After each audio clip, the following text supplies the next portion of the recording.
Oi, gente, boa noite. Espero que todos vocês estejam bem e que sejam muito bem-vindos ao quarto e penúltimo dia da nossa Semana Acadêmica de Engenharia de Materiais.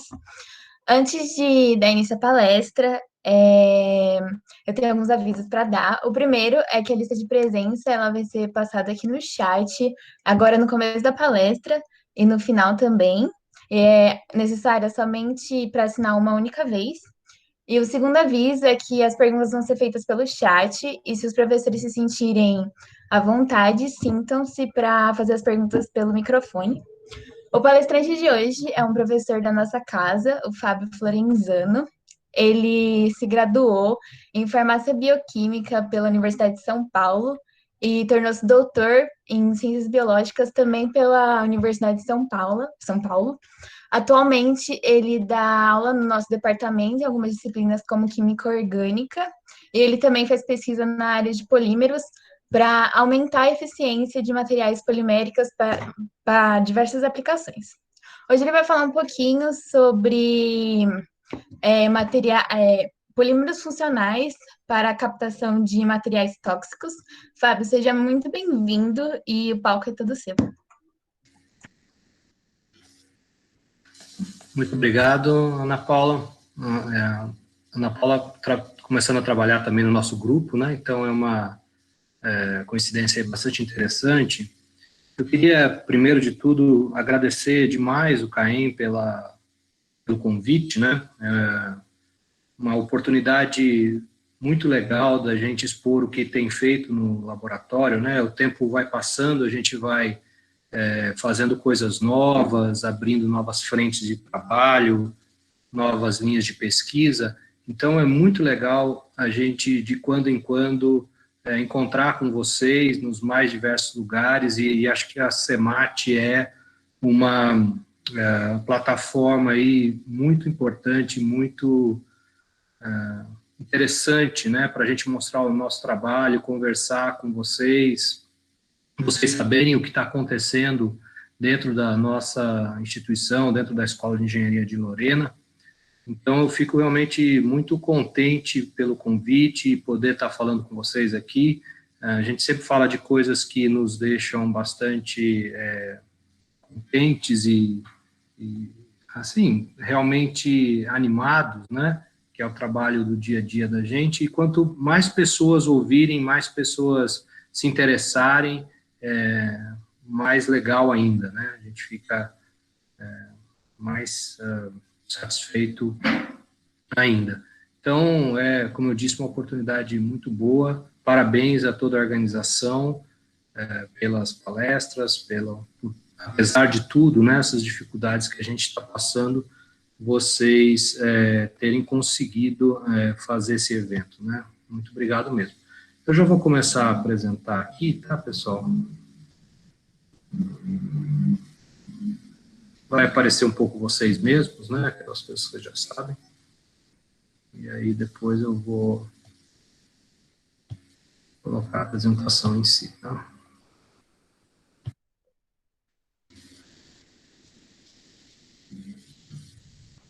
Bom, então, sem mais delongas, feitos os agradecimentos, também agradeço aos meus colegas aí que estão assistindo, muito obrigado por prestigiarem a apresentação.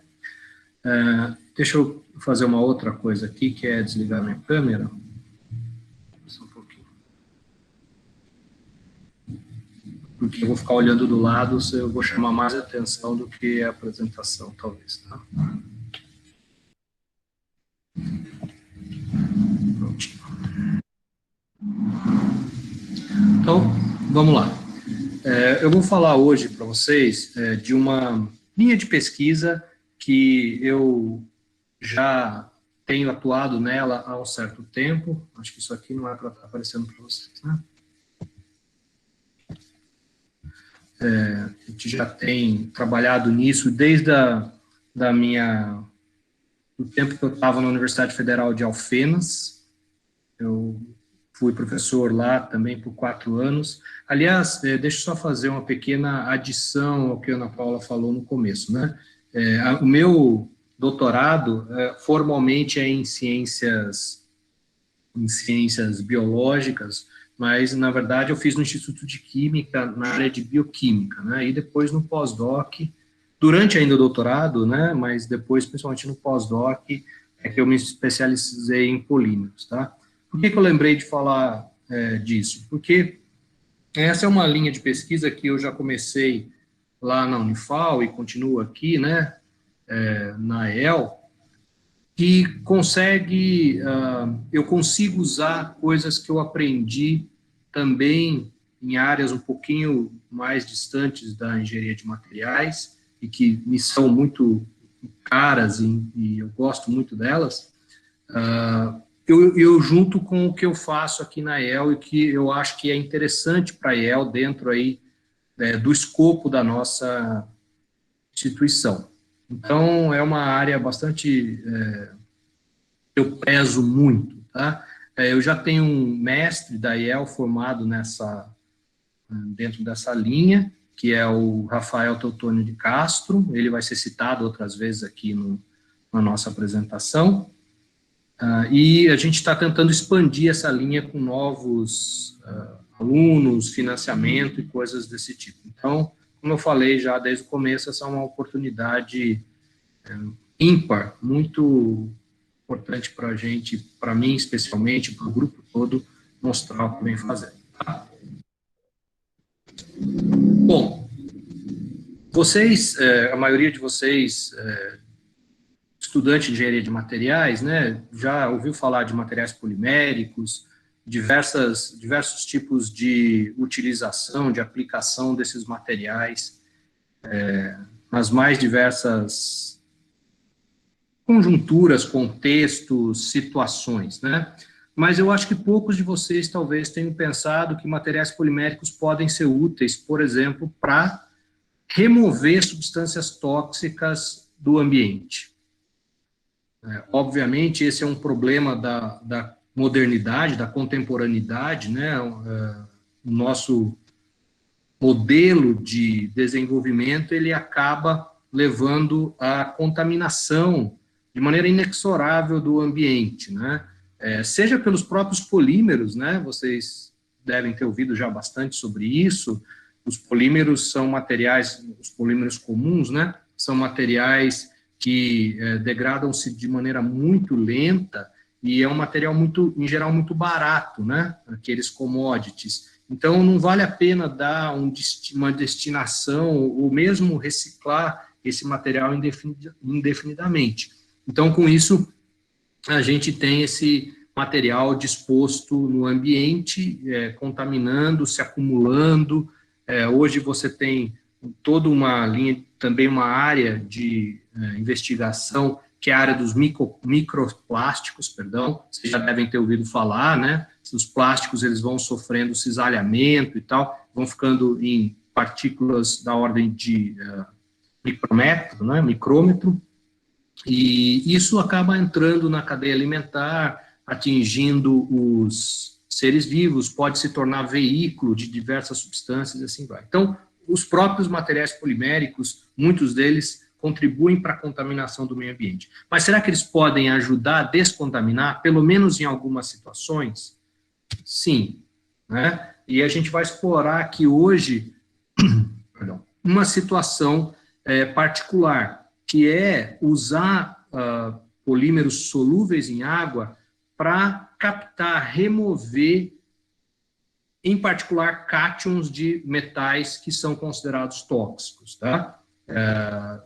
Isso é possível, e a ideia do grupo de pesquisa é gerar mais e mais materiais com essa capacidade, e principalmente materiais que apresentem alta eficiência do ponto de vista de uma quantidade pequena do material e ela ser muito eficaz, quer dizer, ela remover muito cátion do ambiente, mas também que ela tenha um custo que seja aceitável, que seja competitivo, para que se torne, no futuro, uma tecnologia realmente utilizável, né? Uma tecnologia que possa fazer diferença, pelo menos em determinadas situações de contaminação do meio ambiente.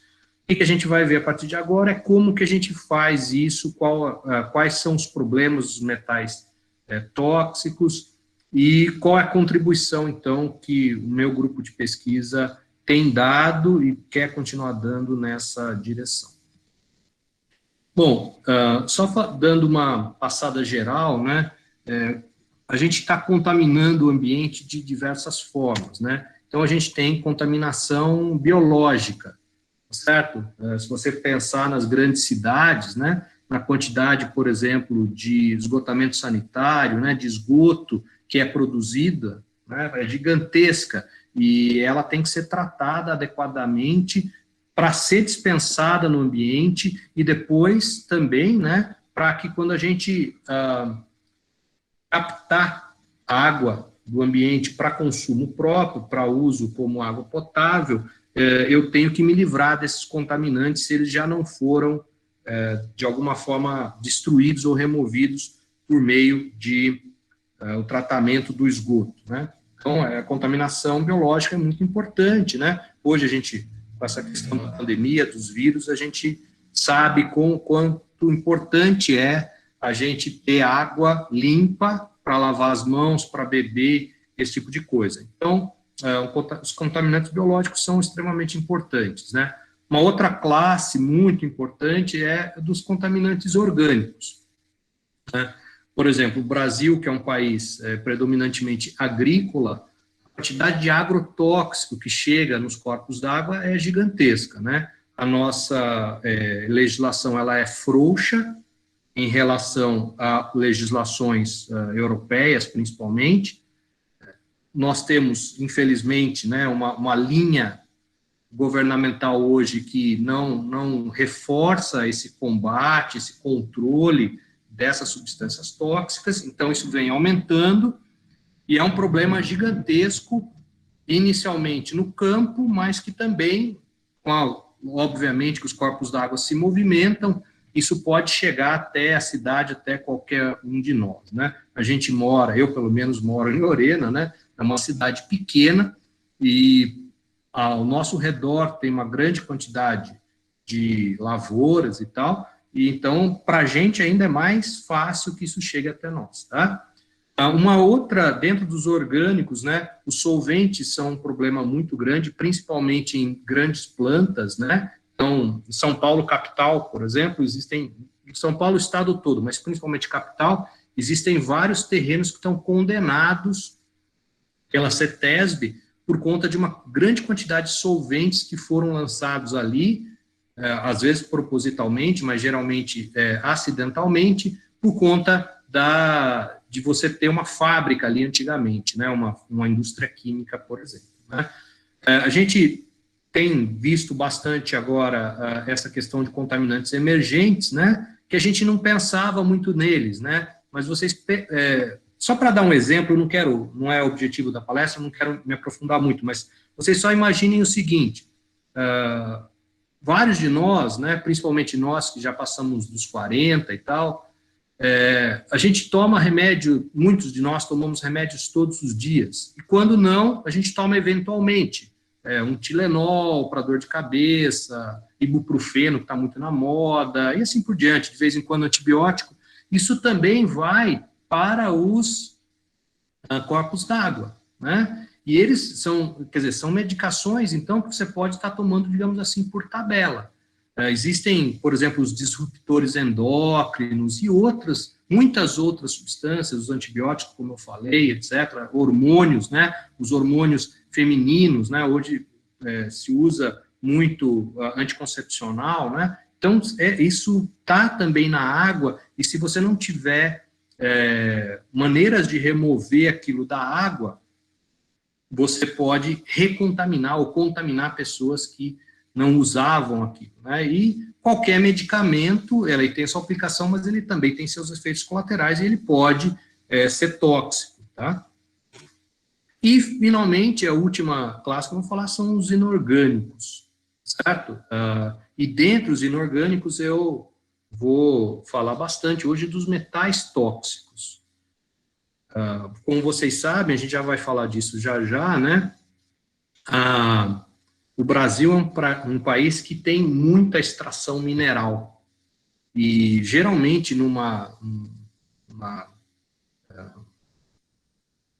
esquecendo o nome do lugar onde você faz a lavra, da lavra, né? Então, ali você tem a remoção pelos mais diversos métodos do mineral de interesse, mas muitas vezes o próprio mineral de interesse é tóxico e esse mineral de interesse também está contaminado com outros metais que podem ser tóxicos, tá? Os polímeros, pessoal, eu já vou falar para vocês, eles podem atuar em... mineração, obrigado, Sebastião. Funcionou aqui eu deixar o meu celular funcionando. Sim, é a mineração, não é extrativismo mineral, mas eu queria falar lá da lavra mesmo, tá? Então, os polímeros, eles podem atuar podem ajudar na remoção de substâncias de qualquer uma dessas classes, tá? Inclusive biológicos. Então, você tem, por exemplo, agentes floculantes que removem também contaminantes biológicos, né, bactérias, etc. Você pode ter alguns tipos, eu talvez fale um pouquinho mais para frente, de polímeros que também ajudem a remover substâncias orgânicas, mas o que nos interessa hoje é isso aqui, tá? A gente vai falar de remoção de metais, particularmente de cátions metálicos, usando polímeros. Isso não é novo, tá, pessoal? Isso que eu acabei de falar não é novo. A gente vai ver já que já existe há muito tempo. Mas a maneira pela qual a gente está propondo fazer isso é uma técnica muito menos utilizada e mais nova, tá? Vocês vão perceber isso ao longo da apresentação. Bom, então, já falei, né, os polímeros podem atuar ali removendo qualquer um daqueles tipos de contaminantes. Eu não vou falar, pensei bastante aqui, tá? Eu não vou falar o básico do básico dos polímeros, que eu creio que a maioria já sabe, e também a gente não vai precisar usar nada disso, a não ser aquilo que vai aparecer durante a própria apresentação.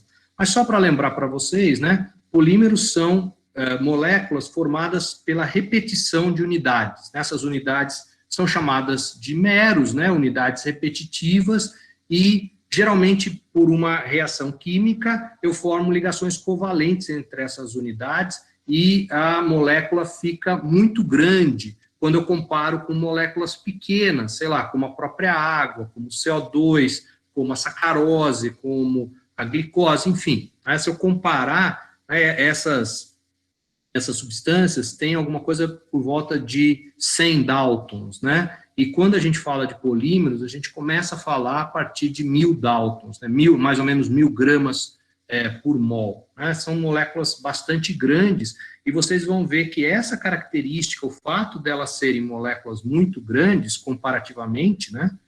Comparativamente, não dá para enxergar, por exemplo, mas se eu comparar com essas moléculas pequenas que eu citei, elas são bastante grandes, e a gente vai usar exatamente essa característica para, então, poder usar esses polímeros para remover cátions, tá? Eu trabalho com polímeros chamados polímeros funcionais, e o termo funcional, ele é engraçado porque ele é dúbio. Ele tem a ver com as funções orgânicas que aparecem nas cadeias poliméricas, que podem levar a funções específicas. Então, quando as pessoas falam polímero funcional, é para desempenhar algum tipo de função, sem dúvida, mas também é porque eles apresentam funções orgânicas especiais, digamos assim, ou diferentes, ou pensadas para que aquela função seja, então, desempenhada de alguma forma, tá? Então, o que eu posso fazer com polímeros? Já faço, né? Como eu falei, algumas coisas já são feitas. Por exemplo, existem polímeros precipitantes, né? Eu falei para vocês de floculantes, mas existem outros polímeros que interagem com contaminantes dos mais diversos e formam um tipo de complexo, um tipo de substância nova que é insolúvel. Então, o que eu posso fazer é usar alguns tipos de polímeros para precipitar algumas coisas, cátions também. Então, eu posso jogar esse polímero, por exemplo, num corpo d'água, e eu vou ter um precipitado rico num contaminante qualquer, tá? Isso funciona? até um certo ponto funciona. Qual é um dos problemas dessa abordagem? É que você tem um lodo que é formado, e esse lodo, né, vai ter que ser extraído daquele lugar e vai ter que ser depois disposto adequadamente para não continuar contaminando o ambiente, né? Um outro problema é que nem todos, é difícil chegar numa situação em que o polímero tanto grude, desculpe usar essa palavra, mas tanto interaja com o contaminante que eu estou interessado, nesse caso um íon, como também precipite. Né? Eu chegue numa situação em que ele precipite. Então, isso não é tarefa fácil. Tá? Os polímeros são muito utilizados em membranas filtrantes, né? Toda a área de purificação de água hoje, em algum momento, usa uma membrana filtrante ou ultrafiltrante, que obviamente barra, né, bactérias, barra alguns íons, barra algumas moléculas tóxicas, etc. Então, eles são utilizados também na fabricação de membranas filtrantes, e eles podem também ser usados para remoção por meio de adsorção, tá? Que é o que a gente vai falar hoje. Essa adsorção pode ser de um conjunto grande de tipos de substância. Eu coloquei só duas aqui. Então, substâncias relativamente apolares são aquelas que eu mostrei, são os contaminantes, geralmente contaminantes orgânicos, né? Sejam agrotóxicos, sejam fármacos, sejam solventes, tá? Então, existem já sistemas baseados em polímeros que são capazes de remover esse tipo de substâncias da água, tá? Descontaminar determinado corpo d'água, ou mesmo a água recebida, eu usar esse processo para que ela seja purificada e ela seja disposta no ambiente, ou mesmo seja usada depois para consumo de animais ou humanos. E eu posso também fazer a adsorção de íons, que é aquilo que a gente vai falar hoje, tá certo? Então, esses itens aqui são algumas áreas aí dentro da descontaminação de águas, dentro da aplicação no meio ambiente em que se usa polímeros. E a gente vai focar nessa daqui, tá? Por que a gente vai focar nessa daqui? Porque a contaminação do meio ambiente por metais tóxicos é um problema muito grande no Brasil, né? Então, vocês devem saber, eu também não vou entrar em detalhes aqui, mas que muitos metais, né, principalmente na sua forma catiônica, e quando eles estão solúveis em água, a solubilidade depende do pH, né? Muitos deles, eles apresentam uma toxicidade bastante marcada. Eu só citei alguns aqui, né?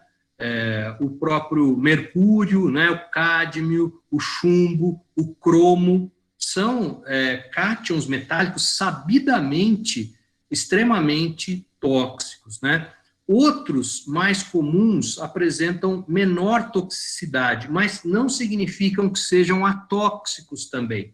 Eles também, se vocês forem olhar as normas de, por exemplo, potabilidade de água, etc., eles também têm limites, porque em altas concentrações eles podem ser tóxicos, né? Então, eu cito aqui o cobre, o zinco, o próprio ferro, né? Que, como vocês sabem, é um mineral muito necessário para a nossa vida, né? Necessário para a nossa fisiologia, está presente na hemoglobina, faz parte do transporte de oxigênio no nosso sangue, mas ele também, em altas concentrações, ele apresenta toxicidade, né? E só lembrando que determinadas lavras, por exemplo, apresentam cátions radioativos, né?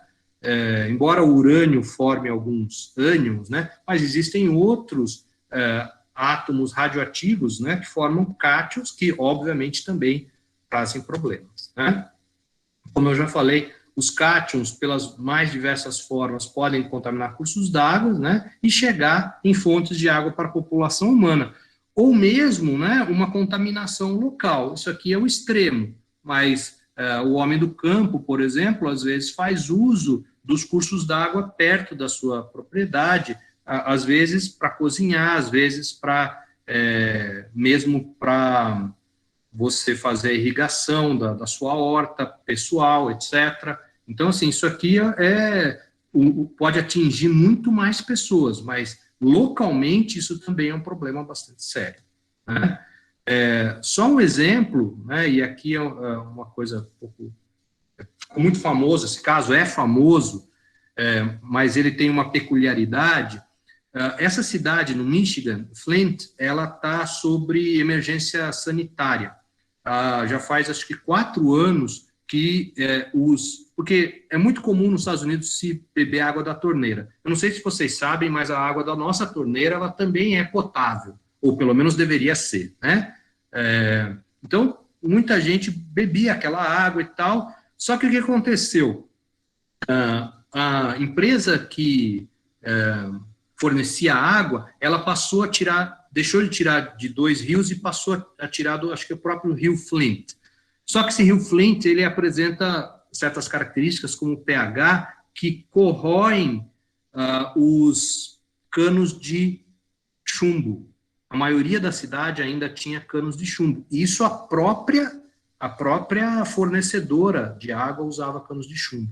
Então, as pessoas foram contaminadas com chumbo, tá certo? Se descobriu níveis altos de chumbo na água, que era a água que as pessoas bebiam, e isso é um problema sério até hoje, não foi resolvido. Parece que os níveis baixaram para níveis aceitáveis, ao menos, mas ainda é um problema muito sério, né? Então, qualquer sistema que pudesse ajudar na captação de mercúrio, por exemplo, aqui, né, de uma maneira eficiente e barata, seria interessante para esse caso e para muitos outros, né? Bom, algumas atividades econômicas, elas estão fortemente relacionadas ao uso desses metais tóxicos e a posterior disposição no ambiente, né? Então, 3 exemplos aqui. A galvanoplastia, né? Acho que todo mundo deve saber, isso aqui é uma técnica para se fazer recobrimentos de um metal sobre um outro metal, né? Então, pode-se usar o cromo, pode-se usar prata, ouro, etc. Isso é uma técnica muito utilizada, né? Você tem muitas indústrias, muitos negócios que usam galvanoplastia em maior ou menor escala, né? E isso, o que você faz? Você faz uma deposição eletrolítica. Então, você tem que usar os cátions, né? Inicialmente, a forma oxidada de alguns tipos de metal. Então, obviamente, tem um efluente que tem metais que precisa ser cuidado, pode contaminar o ambiente, né? Um que é clássico é a fabricação de baterias, essas baterias comuns de carro, né? Enquanto a bateria de íon lítio ainda não é barata o suficiente, a gente usa a bateria que tem placas de chumbo lá dentro, né? Então, esse chumbo é manipulado nessas fábricas e pode contaminar o ambiente, né? Eu dei aula também em Pouso Alegre um tempo, e lá tinha uma fábrica de baterias e existia uma fortíssima suspeita de contaminação. Alguns testes, né, feitos para determinação não é de chumbo, mas se determina um metabólito que aparece quando você está contaminado com chumbo, deu alto para algumas pessoas e tal, mas eu acho que o pessoal meio que passou panos quentes, não sei que situação está hoje, tá? Mas eu vou falar de uma coisa mais específica, que é da indústria extrativista mineral, né, por 2 motivos. Primeiro, porque os dispositivos que a gente tem pensado, baseados em polímeros, eles servem muito bem para uma situação específica dessa indústria, e eu vou mostrar para vocês já, e também porque a gente teve alguns eventos há muito pouco tempo, extremamente traumáticos, que trazem atenção para essa indústria e trazem atenção para os perigos de você ter um país, né, de dimensões continentais e que tem uma grande riqueza mineral. Isso é uma vantagem, né? Todo mundo sabe disso, mas traz consigo esse efeito colateral, esse problema de você ter que lidar com esses minérios e esses minérios contaminados, que muitas vezes são tóxicos por si só e muitas vezes eles estão contaminados com outros tipos de metais ainda mais tóxicos, né? Então, falando um pouquinho disso, Um dos problemas é a questão das barragens, né? Então, todo mundo lembra de Mariana e Brumadinho, só que eu quero chamar a atenção de vocês para uma coisa, longe de mim, muito longe, minimizar, né? Isso foi uma tragédia, principalmente para o pessoal que foi atingido pela lama, né? Várias pessoas morreram ali imediatamente soterradas, né? Terrível, né? Agora parece que chegaram a um acordo lá para a Vale pagar, pelo menos a de Mariana, se não estou enganado. Desculpem que eu estou aqui na sala e tem esse barulho de quando passa carros e motos barulhentas. Mas o que acontece ali, né? Você tinha uma barragem, tinha metal tóxico naquela barragem? Sim, tinha metal tóxico naquela barragem. Só que ele estava na forma precipitada, o pH ali daquele lodo, daquela lama, né? Ele era um pH mais alto e que impedia aqueles metais de estarem solúveis. Então, aquela lama toda foi para os rios, isso contamina os rios, sem dúvida nenhuma. Mas a contaminação, ela é lenta, porque aquele metal está mais ou menos imobilizado nessa lama, nesse lodo, tá certo? Então, se você for lá e pegar uma amostra, né, do fundo do rio, provavelmente ali vai estar bastante contaminado. Só que aquilo tá, não, de novo, não que seja perfeito, mas ele está imobilizado ali, a cinética de liberação daquele metal pesado, ela é lenta, tá certo? Mas, com certeza, isso chegou até o mar e você consegue medir lá. Só que você vê a presença desses cátions, desses metais chegando no mar, mas muitas vezes de uma forma pouco solúvel, né? O que diminui um pouco o impacto desse problema, tirando o impacto direto da lama, né? Mas existe uma situação, né, de alguns tipos de extração mineral que é produzido uma coisa chamada que o pessoal chama de drenagem ácida de mina, ou DAN, tá? Essa DAN, ela não aparece em todos os tipos de extração mineral, mas ela é particularmente interessante para os dispositivos que a gente tem em mente, porque nesse caso, muitos dos metais, eles ficam na sua forma solúvel catiônica, tá? Então, o que acontece? Deixa eu já colocar aqui, né? Então, em determinados tipos de extração, como a de pirita, aparece essa drenagem ácida de mina. O que acontece? Geralmente são lavras onde você tem minerais de sulfeto, e esse sulfeto acaba se oxidando e formando ácido sulfúrico. Então, o veículo aquoso que se usa na lavra, né, para remover a terra, etc., ele se torna ácido, e no meio ácido, muitos desses cátions tóxicos são solúveis, o que aumenta a sua disponibilidade, inclusive biodisponibilidade, né? É muito mais fácil uma coisa que está solúvel em água chegar mais longe mais rapidamente.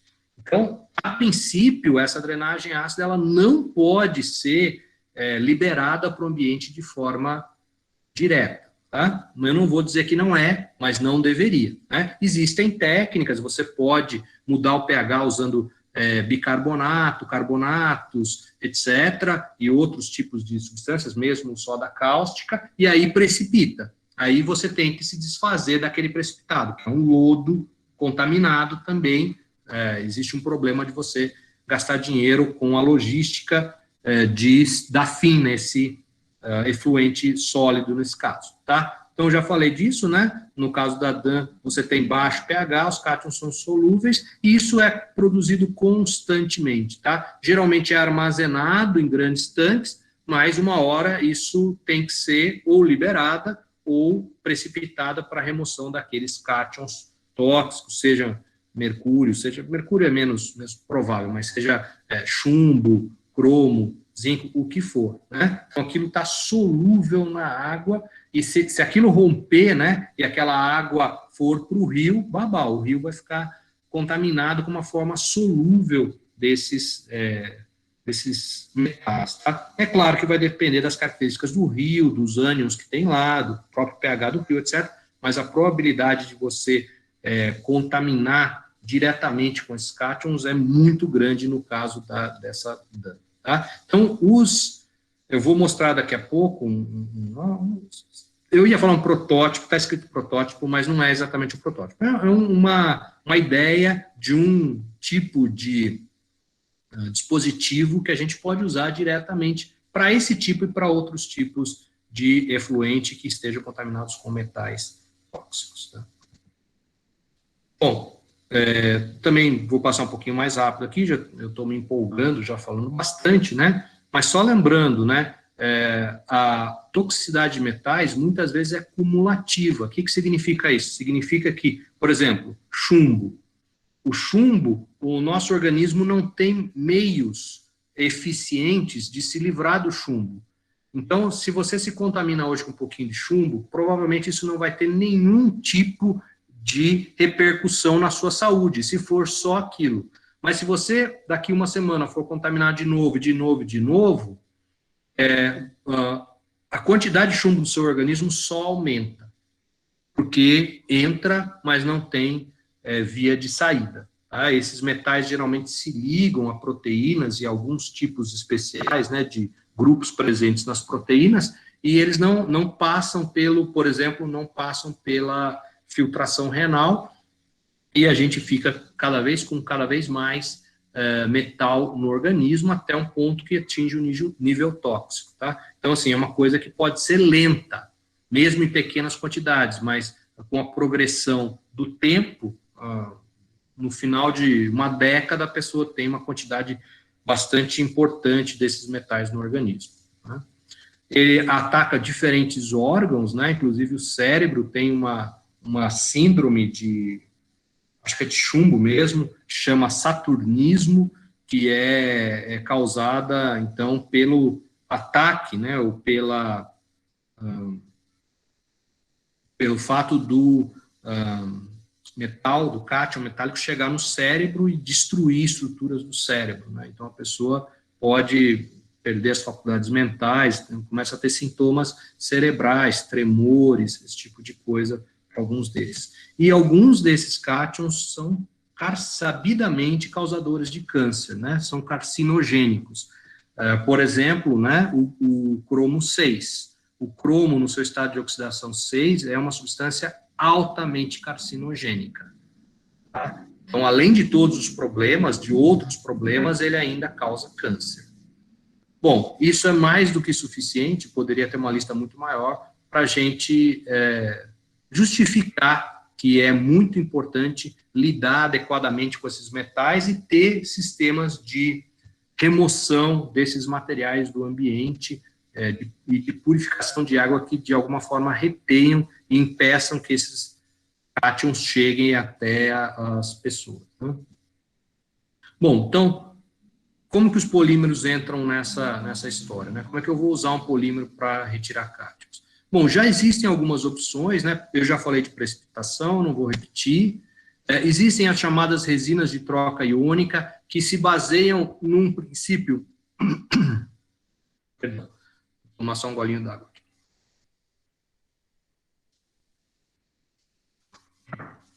Elas se baseiam num princípio muito parecido com o que nós vamos falar hoje, para não dizer o mesmo.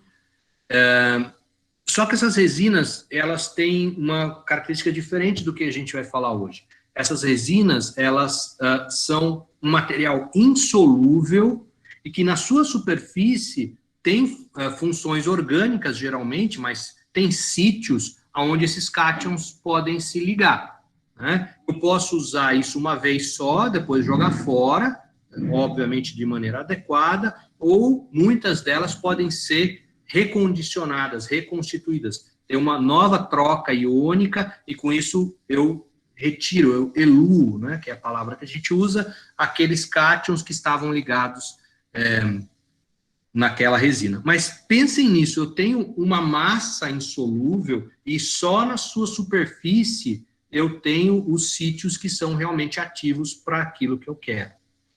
Então, é óbvio, funciona, se usa muito, né, na hidrometalurgia, né, o professor Sebastião pode falar um pouco, provavelmente, e tal, mas é muito usado e é tem sua eficiência comprovada, e assim por diante. Mas será que a gente pode melhorar isso, ou mudar, usar um outro mecanismo que talvez não só seja melhor, mas seja aplicável a outros contextos? Dá para fazer, né? Então, a gente pode pensar em sistemas de adsorção. Hoje em dia se pensa em muitos biopolímeros, ou mesmo biomateriais, como casca de banana, etc., que realmente tem uma certa condição. Funciona mais ou menos como uma resina de troca iônica. Nem sempre é troca iônica, mas é como uma resina, né, porque é uma parte insolúvel, e há alguma afinidade daquele material pelo próprio cátion, né? Mas eu queria falar de uma outra opção. É uma opção que a gente pode usar polímeros sintéticos e não naturais, e se chama retenção em fase líquida baseada em polímeros, né? Então, na literatura, vocês vão achar a abreviatura em inglês de a abreviatura LPR, né? LPR, certo? O que tem de diferente LPR para uma adsorção, para uma resina de troca iônica ou para uma adsorção num polímero natural?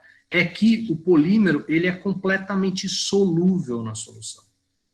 Bom, desculpem, perdão pela redundância, né? Ele é completamente solúvel no meio qualquer, e mesmo assim ele é capaz, de uma forma um pouquinho engenhosa, remover esse material daquela própria solução, né? E a gente vai ver como é que isso funciona. Eu já vou falar das vantagens, mas uma das coisas importantes é que, nesse caso, eu não tenho essa massa, como eu falei no caso da resina troca iônica, insolúvel, que é inerte, que está ali só como suporte.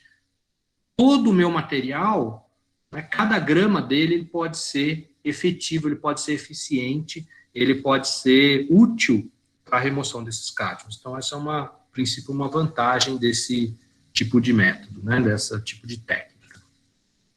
Bom, então vamos falar um pouquinho mais dela, né? O que acontece? Os polímeros, tem diversos polímeros, a gente vai falar de alguns deles, que a gente sabe que eles se ligam a cátions em solução aquosa. Para quem está mais interessado nisso e tal, existe um cara, ele já morreu, se eu não me engano, chama Manning, que trabalhou bastante com isso. A gente costuma dizer que é condensação iônica em polímeros. Então, por exemplo, polímeros carregados, dependendo de certos parâmetros, a qualquer momento, mesmo em solução, uma parte dos seus grupos negativos, eles estão neutralizados por cargas positivas, pelos chamados contraíons. Então, se o meu polímero ele apresenta carga negativa, eu vou esperar que hajam ali ligados, bastante próximos, né, ligados mesmo, ligação iônica, na cadeia, né, se o meu polímero é aniônico, eu vou ter cátions da solução ligados ali. Se ele é catiônico, eu vou ter ânions da solução ligados ali. Isso é bem sabido, né? Bom, o que é interessante é que essa ligação ela não é igual para todos os íons.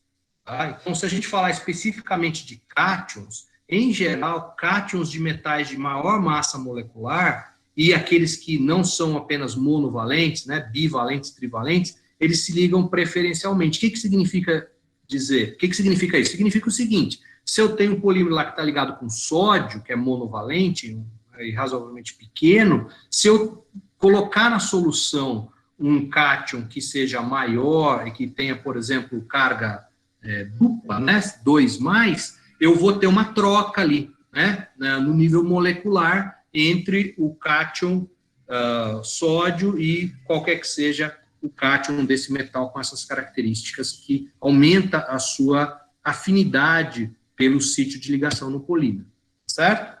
Isso aqui eu já falei, né? Por que eles se ligam? Porque alguns polímeros podem apresentar grupos negativamente carregados, mas eles nem precisam apresentar isso. Eles podem só apresentar, vou mostrar um exemplo, grupos que tenham pares de elétrons livres, né, não compartilhados. Por exemplo, que tem o nitrogênio, o oxigênio na sua composição, que são átomos que quem fez química orgânica já, tal, a gente discute bastante isso, né, que não usam todos os seus elétrons de valência para fazer ligações. Eles têm pares que são só deles, né, então eles não estão compartilhados com nenhum outro átomo.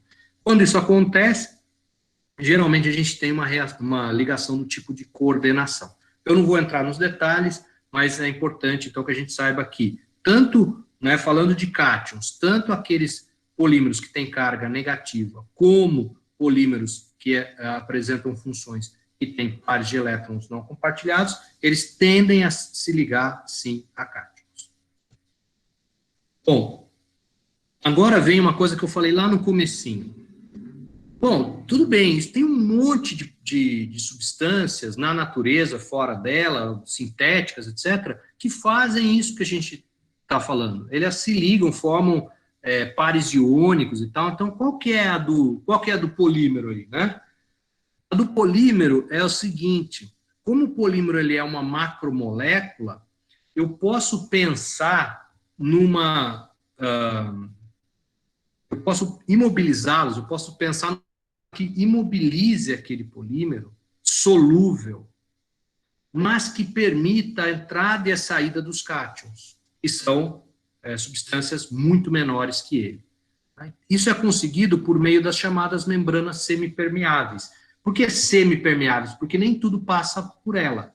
Existe um parâmetro para essas membranas que se chama cutoff, né? Então, é o tamanho de corte. A partir daquele tamanho, não passa. Menor que isso, passa. Então, eu posso fazer um sistema em que eu tenho uma solução polimérica, acho que vai aparecer aqui, não vai. Daqui a pouco. Uma solução polimérica que esteja contida dentro dessa membrana, mas através da membrana eu posso fazer passar diferentes cátions, diferentes moléculas pequenas. Opa, então é interessante, porque pode entrar por um lado um tipo de cátion e sair pelo outro tipo de cátion. Se entrar um cátion tóxico e sair um cátion atóxico, opa, algum processo de purificação ocorreu. Tá? Então, eu já falei da maioria das vantagens, vou passar meio rápido aqui. Essa aqui eu falei, mas não falei diretamente, né? Como todo material ele é ativo, eu tenho muito mais sítios ativos por ele estar solúvel, né? Muito mais sítios ativos por massa. Então, a quantidade que eu consigo ligar de cátion por massa de polímero é muito maior do que uma resina de troca iônica, por exemplo. Tá? Outra coisa, entre aspas, a logística, né? Eu não preciso ter um lodo, um precipitado que eu preciso, de alguma forma, remover de um certo lugar, colocar num caminhão e levar para outro. É claro que eu vou ter um efluente, sim, eu vou ter aquela solução com o cátion, ou os cátions que estavam contaminando aquela água. Mas é mais fácil, por ser líquido, eu posso levar para outro lugar, eu posso secar onde eu quero e assim por diante. Certo? Então, isso abre uma possibilidade. Por exemplo, eu posso pegar, secar esse material e incinerar. O polímero vai virar CO2, né? Se eu aquecer na presença de oxigênio, ele vai virar CO2 e outros, se eu tiver outros átomos, né? Água sempre, né? Mas NOx, seja lá o que for, dependendo da composição do polímero, e vai me sobrar o metal. Então, de repente, eu até posso aproveitar aquele metal, alguns deles de alto valor até, usando essa técnica. Ou, o próprio aluno que trabalhou com isso, né, o Rafael, como eu já citei para vocês, já fez, eu posso usar alguns aditivos que quebram essa ligação e eu reaproveito tanto o polímero quanto o metal. Então, essas são vantagens que a gente, em vista delas, né, a gente quer explorar essa técnica de retenção em fase líquida baseada em polímeros. Aqui um esquema muito simples, tá? Eu tentei colocar aqui um polímero real, né? Isso aqui é o ácido poliacrílico, tá certo? Esse ácido poliacrílico, então, isso aqui, né, se repete N vezes, tá certo? A unidade repetitiva, na verdade, é CH2 com esse ligante aqui, tá? Não importa para a gente agora. Mas em água, geralmente, como ele é um ácido fraco, algumas das suas carboxilas, elas se desprotonam, outros ficam protonados. Então, se eu tenho uma densidade de carga alta aqui, isso é aquela teoria do Mene e tal, que se provou verdadeira, eu vou ter sempre cátions ligados aqui, tá certo? Então, isso aqui está solúvel em água, certo? Solúvel, não tá, a água fica o meio aquoso límpido, a viscosidade aumenta, esse pode ser um problema, mas tá lá tudo numa fase só, tá certo? Com alguns cátions ligados lá. Vamos dizer que seja sódio. Coloquei verdinho aqui porque ele não é um cátion considerado tóxico, tá? Bom, se eu colocar isso aqui em contato com um cátion tóxico que tem uma afinidade maior, eu vou ter um processo de troca, tá? Eu não coloquei aqui, eu coloquei uma troca 100%. É claro que não se espera que seja 100%. Mas o que aconteceu? Saiu o cátion verdinho aqui, né? E entrou esse cátion vermelhinho, que pode ser um cátion tóxico. Se esse sistema está mantido por uma membrana semipermeável, agora eu posso passar um fluxo de solvente, né? Um fluxo de um solvente aquoso, de água, basicamente, e eu vou arrastar o meu cátion não tóxico, e vai continuar preso ao polímero o meu cátion tóxico. Tá certo? Então, eu consegui imobilizar o cátion tóxico e trocá-lo por um cátion menos tóxico. Certo? É um processo de purificação. Então, os cátions livres, agora que são os cátions não tóxicos, eles podem atravessar a membrana e serem, por exemplo, dispostos no ambiente. Certo? Só fazendo uma pequena observação aqui, que é a seguinte: o que está acontecendo é uma troca iônica, vocês estão percebendo, tá? Na verdade, existem algumas situações que não é troca, mas em geral é troca.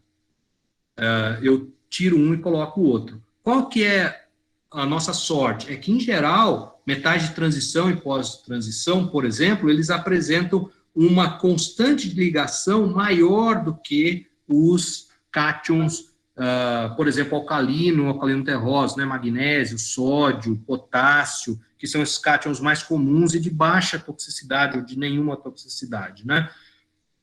E com isso, quando eu misturo os dois, que é o que acontece aqui, muito mais do cátion considerado tóxico se liga e libera praticamente todo ou grande parte daquele cátion atóxico que estava preso inicialmente, ligado inicialmente à minha cadeia polimérica.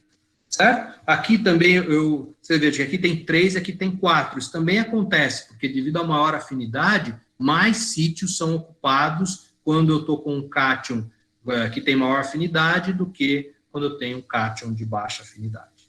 Tá?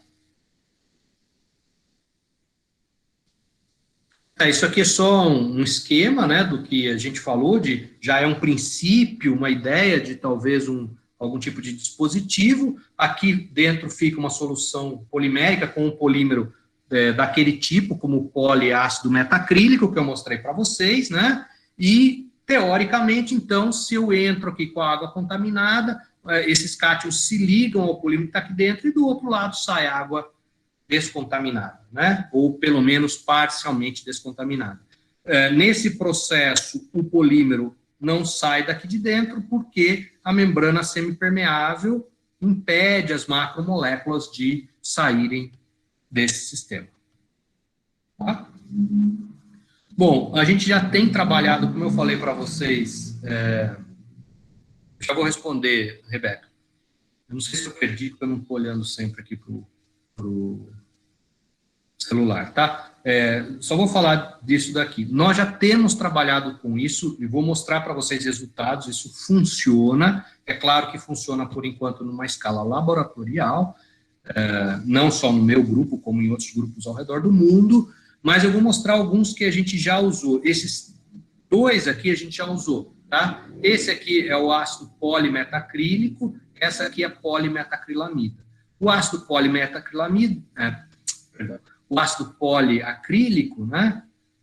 E na verdade o nome certo é poliácido acrílico, ele é um daqueles que tem o grupo carboxilo e ele se desprotona, tá certo? Então, dependendo do pH, eu vou ter mais com carga negativa, menos com carga negativa. Os dois se ligam a cátions, porque aqui eu tenho pares de elétrons não compartilhados. Mas, obviamente, que a ligação iônica, né, ela é mais forte, então, geralmente, ele é mais eficiente quando mais desprotonado ele está. Tá? A polimetacrilamida não tem isso. O grupo amida, como vocês sabem, tá? Ele não é protonável nem desprotonável, ele não está sob equilíbrio de protonação, pelo menos não nas condições normais, né, de 0 a 14 de pH aí, que a gente vê durante a faculdade ou fora dela, tá certo? Então, esse material aqui, ele deve variar, é claro que a ligação com o cátion pode variar com o pH por conta de características do cátion, mas o material, ele não muda a seu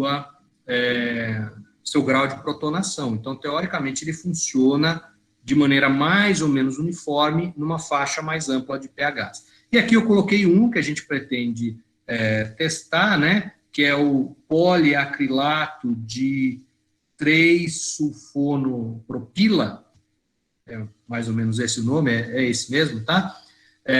Que tem uma coisa diferente, que muda aqui, em vez de eu ter um carboxilato, como eu tenho aqui, tá? Eu tenho um sulfonato, e o tipo de especificidade, a força da ligação muda quando eu mudo a natureza química do meu grupo ligante, tá? Então, é uma coisa que a gente pretende explorar. Vou voltar um pouquinho para responder lá a Rebeca, né? Ó, tem 27 coisas aqui. Não, tá. A Rebeca falou, será que isso aqui pode ser usado numa estação de tratamento? A gente não está pensando nisso. Pode, a resposta seria essa, tá? Mas a gente não está pensando nisso porque o volume, né, para uma estação de tratamento é muito grande. O que você pode fazer, de repente, é em pequenas estações de tratamento pequenas, locais, talvez até residenciais, né? Usar sistemas de extras de purificação. A gente vai falar um pouquinho disso mais para frente, mas propor isso para uma estação de tratamento é muito arriscar demais, né? Uma coisa a ser muito corajoso, vamos dizer assim, corajosa. Então, nós trabalhamos já com esses, na verdade, esses três, né? Porque esse aqui é o mesmo, é só uma questão de protonação. O Rafael trabalhou bastante, outros alunos que eu tive também já trabalharam. Eu vou mostrar alguns resultados do Rafael, só para vocês terem uma ideia da potencialidade desses materiais, né?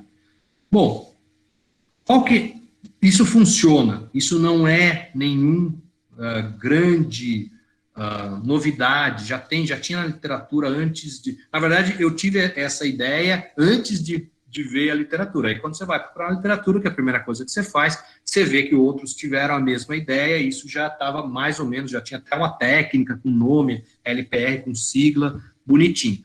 Então, isso a gente já sabe o que funciona. Qual que pode ser a nossa contribuição?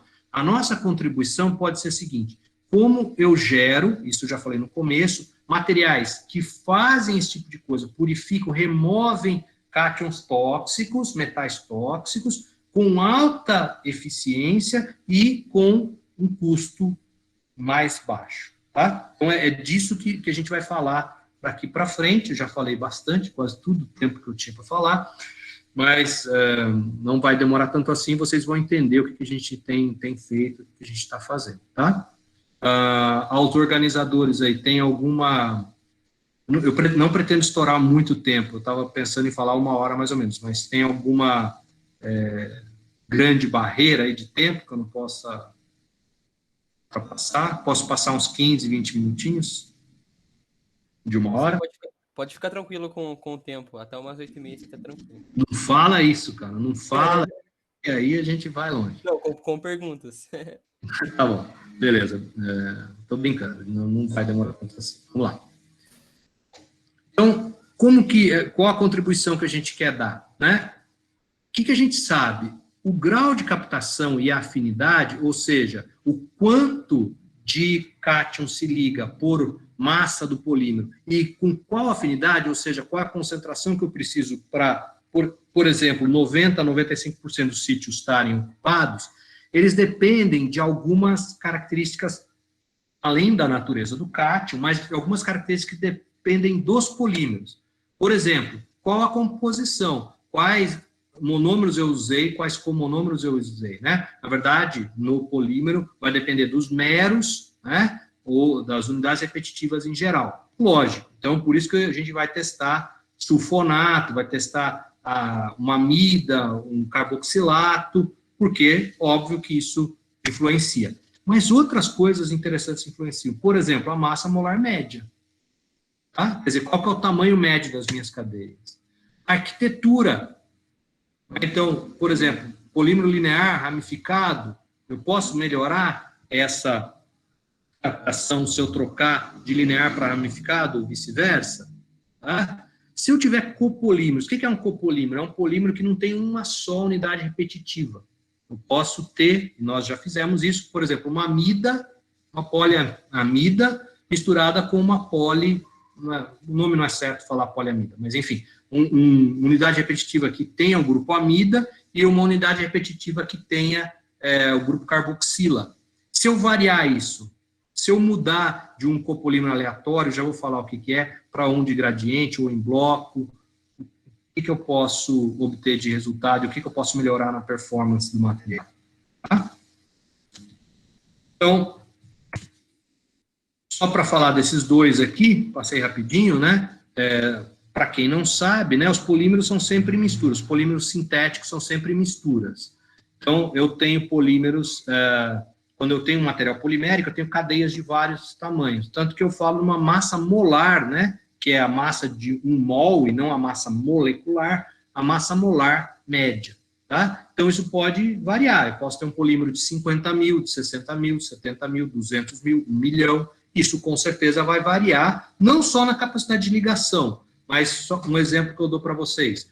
A massa molar muito alta gera soluções muito viscosas. Isso pode ser um problema. Então, de repente, uma massa molar menor, ainda que não melhore a captação, pode ser mais interessante do ponto de vista prático, né? A gente tem um material que escoa com mais facilidade, né? E o outro parâmetro que eu não vou falar muito, mas só para vocês saberem, é a dispersividade. O que é a dispersividade? Ó, aqui, nesse gráfico, eu tenho dois polímeros, né?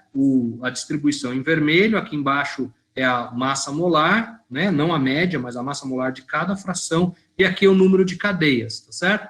Esses dois polímeros têm a mesma média, certo? A média aqui está centrada aqui. Na verdade, estou mostrando 3 polímeros, né? Um chamado de ideal, que teria sempre a mesma massa molar, que é esse risco preto aqui, um que teria essa distribuição em azul e outro que teria a distribuição em vermelho. Tá?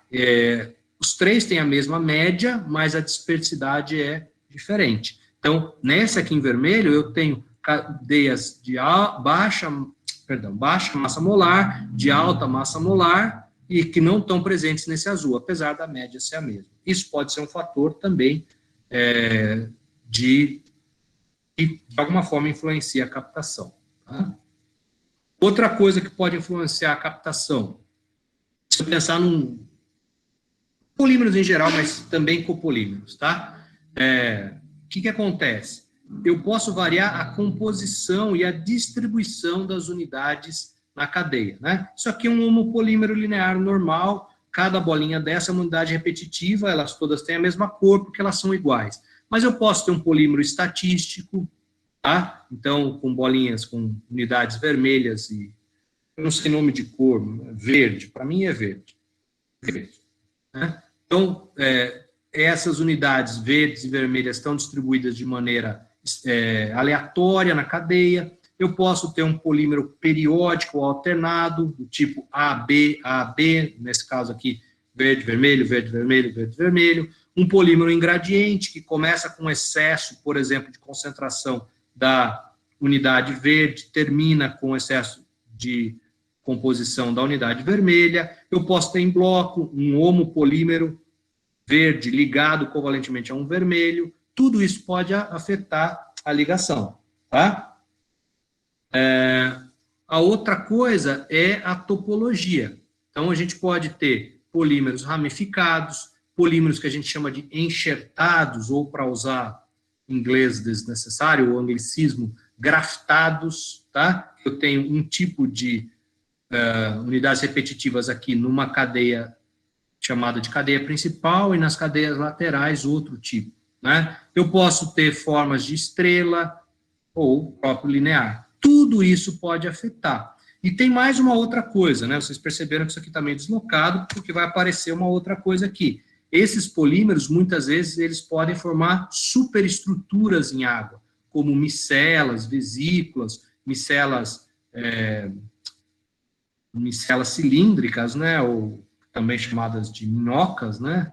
De vermes, como vocês preferirem, que também pode afetar na capacidade de captação, com certeza. Tá? Então, sim, são muitos fatores que a gente pode mexer. Esses aqui, principalmente, né? Só está repetindo. Composição, massa molar média e dispersidade, esqueci de colocar aqui, e arquitetura. Bom, como que a gente obtém esse tipo de material? Também não vou me aprofundar, isso na química de polímeros a gente vê bastante.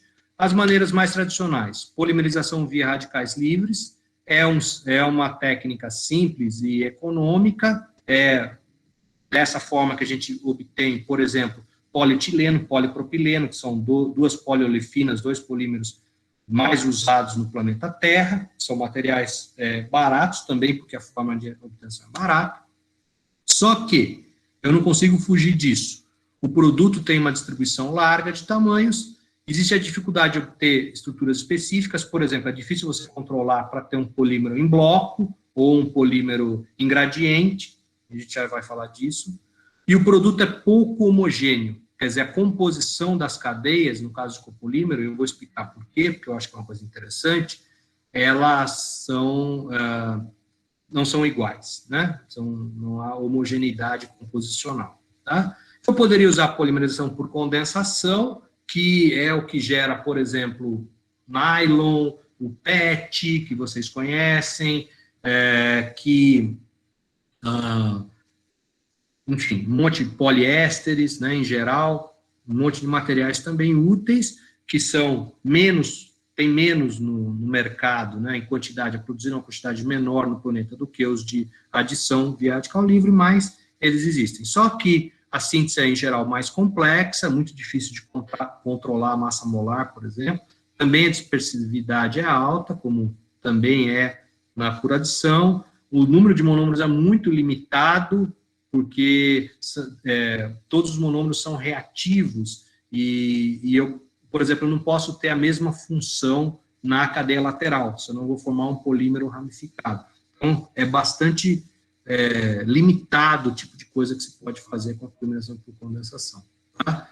E também para se obter estruturas mais específicas, né, topologias mais específicas, ela não é nada boa, é péssima para ser exato, a não ser para gerar copolímeros em bloco em algumas situações. Os outros, lá, aleatório, gradiente, é impossível na prática. Tá? Bom, por que acontece isso? É porque, então, me parece, dessa lista aqui, polimerização por adição ainda um pouco melhor que a de condensação. Por que a de adição não funciona tão bem quanto a gente gostaria? É porque as cadeias, então, elas começam, propagam e terminam numa escala muito rápida.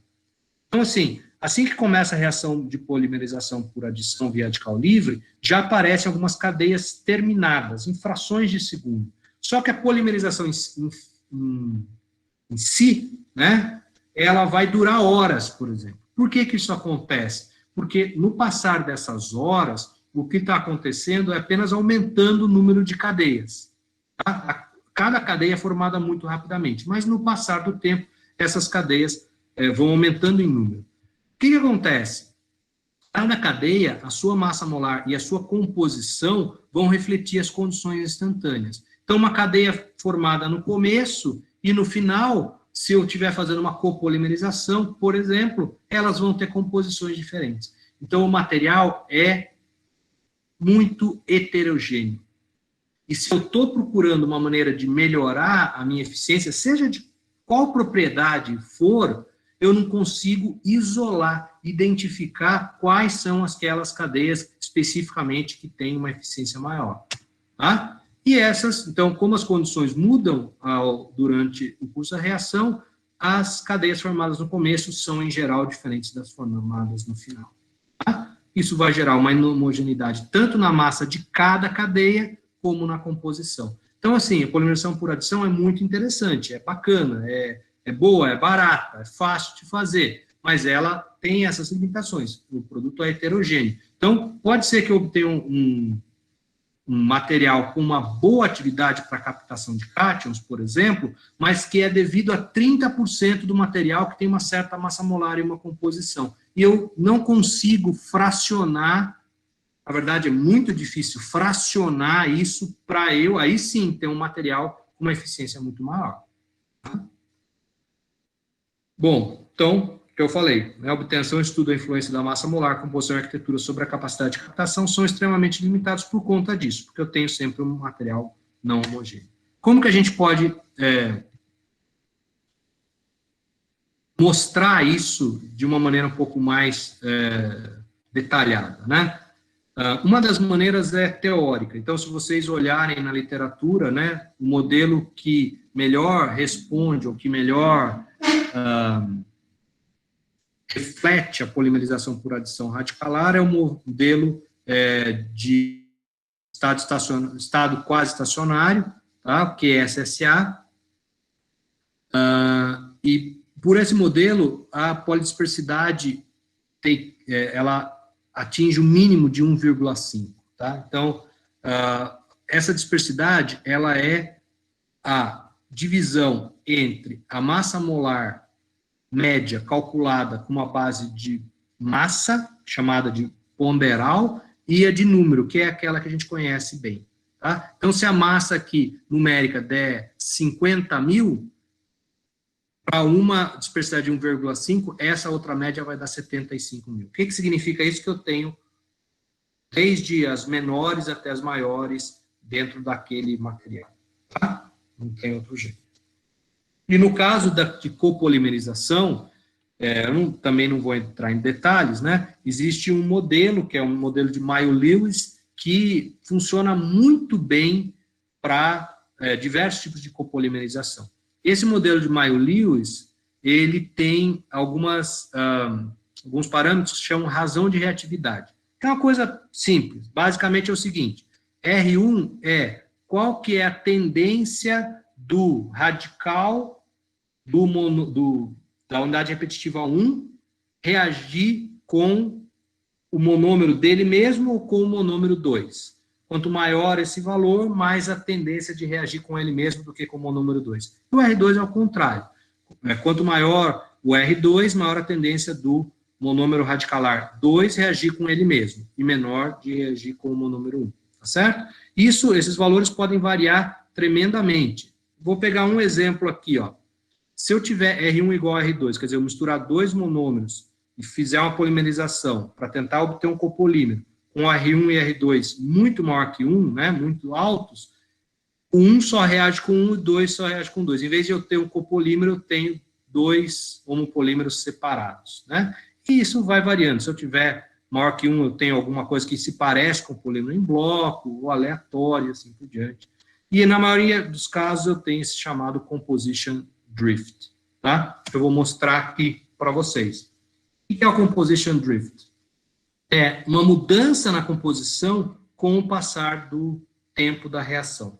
Vou dar um exemplo rápido, tá? Esses dois monômeros são monômeros que a gente usa no laboratório, metacrilato de metila e ácido metacrílico, tá? Então, o que eu faço? Eu misturo os dois e faço uma reação de polimerização. O que eu quero? Eu quero um material que tenha as duas unidades. Eu quero um copolímero. Então, deixa eu mostrar para vocês como é que funciona esse gráfico aqui, tá? Esse gráfico diz o seguinte, isso aqui é qual a fração molar de metacrilato de metila que tem na solução. Aqui é qual a fração molar de metacrilato de metila que está entrando nas cadeias. Então, só para eu dar esse exemplo, eu não vou mostrar o modelo, nada, eu sei que eu já estou me adiantando um pouquinho demais, mas só para mostrar uma coisa para vocês. Ó. Vamos dizer que eu começo com 50% de metacrilato de metila e 50% de ácido metacrílico, certo? Coloco lá um iniciador radicalar, que é assim que a gente faz, a reação começa.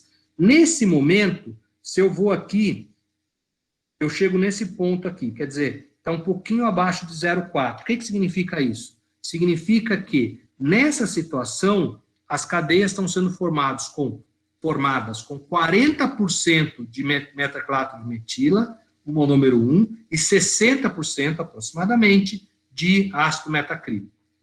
Até aí tudo bem. Só que veja o seguinte, para formar essas cadeias eu estou consumindo os monômeros. Então, se eu não adicionar mais monômeros, eu estou consumindo mais ácido metacrílico do que metaclato de metila, ou numa proporção maior do que eu tinha inicialmente. Então, à medida que a reação passa, a concentração, a fração molar de metaclato de metila vai aumentando. Então, a composição vai mudando. Se, por exemplo, consumiu ácido metacrílico a ponto de eu ficar com 70% na solução, eu estou formando cadeias com composição de 60% de ácido metacrílico. Então, eu comecei com algo abaixo de 40% e cheguei nesse ponto a 60%. Isso pode continuar andando. Então, no começo eu tenho um tipo de composição, mais para o final da reação outra composição. Então, vocês imaginam a bagunça que é o material. Certo? Tá? A gente pode variar isso, eu ia mostrar vários exemplos aqui, mas não há necessidade para o entendimento do que a gente está falando. Era só porque eu gosto de ensinar algumas coisas das minhas disciplinas no meio das apresentações, tá? Mas quem quiser, depois eu posso responder, posso mostrar, o que vocês quiserem. Então o que eu tenho que fazer? Eu tenho que usar outras técnicas que fogem desses obstáculos, que de alguma forma, né, vão ao redor, eles não têm os mesmos obstáculos, não apresentam as mesmas limitações, né? Isso a gente usa, também não vou entrar em detalhes, mas as polimerizações via desativação reversível de radicais, existem vários tipos delas, a polimerização mediada por nitróxido, a polimerização por transferência atômica, e a que a gente usa, que é a Reversible Addition Fragmentation Chain Transfer, transferência de cadeia por adição fragmentação reversível, tá? Não vou cansar vocês com os detalhes da técnica, mas eu vou falar algumas vantagens, todas elas têm as mesmas, tá? As cadeias são homogêneas, elas têm uma distribuição de massa molar mais estreita e a composição também é mais homogênea, né? Desvantagens principalmente o preço e a complexidade. Então, aqui tem um problema para a gente. Eu quero obter um material que tenha baixo custo. Como é que eu vou, né, produzir materiais a partir de uma técnica muito cara? Já vou explicar como é que a gente resolve esse paradoxo. Tá? Agora, esqueci que vinha depois, tá? Mas o que eu posso fazer, e é a ideia do nosso grupo? Usar essas técnicas para isolar os fatores importantes. Quer dizer, chegar num... o que eu tenho que mexer no material para ele ser super eficiente, ou mais eficiente que eu possa, pelo menos. E depois estudar maneiras de obter materiais que talvez não sejam iguais, mas que sejam parecidos com aquilo que se aproxima do ideal. Essa é a ideia. Isso é possível, certo? Isso é possível, não é fácil, mas é possível. Tá? Então, a gente quer usar essas técnicas mais caras, mais difíceis, para determinar quais os fatores que realmente influenciam na captação. E, a partir dessas informações, tentar obter materiais de alta eficiência, porém, com custo acessível. Então, não vou ficar repetindo, a gente já falou aqui da Raft, mas eu quero mostrar esse esquemazinho aqui, tá? Então, aqui eu tenho um polímero produzido por uma técnica, pela adição via radical livre normal. Então, o que a gente vê aqui? Cada cadeia tem um tamanho. A homogeneidade dos tamanhos na Raft é muito maior. E tem uma outra questão. A Raft tem na ponta aqui, e isso vale para qualquer uma daquelas outras também, tem algum tipo de terminação que mantém as cadeias sempre vivas. vivas. A qualquer momento eu posso reiniciar, eu posso até purificar o material e depois reiniciar. Então, isso para eu fazer um copolímero em bloco, por exemplo, facilita tremendamente. É muito, muito melhor, tá? Uma outra questão importante. Todas as cadeias na Raft, e esse é o segredo dessas técnicas, elas crescem ao mesmo tempo, tá? Isso é importante, pessoal. Então, o que acontece? Lembra que eu falei a composição e a massa molar da cadeia? A massa molar aqui não faz sentido, mas a composição varia conforme as condições locais, né? Eu mostrei o gráfico lá do Composition Drift. Vai acontecer isso na Raft? Vai acontecer. Porém, isso vai ser refletido em todas as cadeias. Então, eu vou ter, por exemplo, naquele caso lá, um polímero que começou com 40% de metacrilato metila e terminou, vamos dizer, com 70%. Mas todas as cadeias são iguais. Então, o material é homogêneo. Se aquele material é um bom material, significa que todas as cadeias daquele jeito são boas. E se eu fosse procurar um bom material numa mistura como essa, ou algo do tipo, isso não iria me dar a resposta do que realmente é importante para a ligação dos cátions. Tá? Aqui só o conjunto de equilíbrios mostra como a técnica funciona, a gente pode falar disso mais para frente. Tá?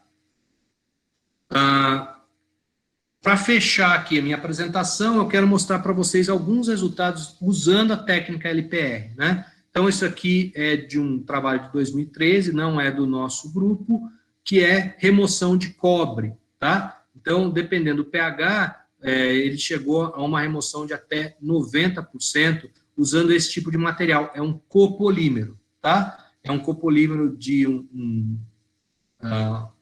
mero, que responde à temperatura, ele precipita em temperaturas altas, e ácido acrílico, né?